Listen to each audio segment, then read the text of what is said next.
और अब वो कविता जिस पे इस पुस्तक का शीर्षक है, कहीं बिल्कुल पास तुम्हारे। कवि कहता है, तुम आओ, तुम्हारे आने से तेज होगा रगों में ठहरा रक्त वेग। तुम आओ, तुम्हारे आने से तेज होगा रगों में ठहरा रक्त वेग।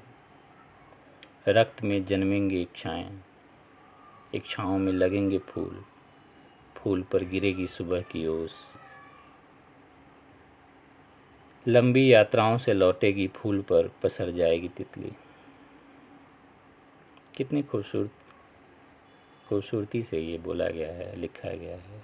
कितनी खूबसूरत लाइन्स हैं और कितना सुंदर शब्दों का चयन है। वो कहते हैं, तुम आओ, तुम्हारे आने से तेज होगा रगों में ठहरा रक्त वेग। रक्त में जन्मेंगे इच्छाएं, इच्छाओं में लगेंगे फूल, फूल पर गिरेगी सुबह की ओस। लंबी यात्राओं से लौटेगी और फूल पर पसर जाएगी तितली। तुम आओ, पर्वतों को ध्वस्त करती जैसे उतरती है नदी। तुम आओ, पर्वतों को ध्वस्त करती जैसे उतरती है नदी। तपती धरती पर जैसे गिरती है आषाढ़ की पहली बारिश। थकी हारी आंखों में जैसे आते हैं मुलायम सपने। ये कविता जब आप पढ़ते हैं, जब आप सुनते हैं, तो मतलब रोए खड़े हो जाते हैं। जिस तरह से मतलब आप इसको कभी पढ़ें, अकेले बैठ के पढ़ें या अकेले बैठ के सुनें, तो आप उस कवि के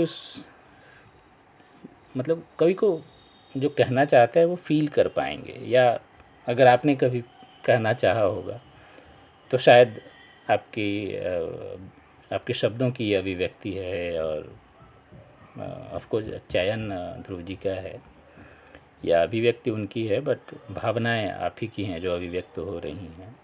वो कहते हैं कि तुम आओ, पर्वतों को ध्वस्त करती जैसे उतरती है नदी।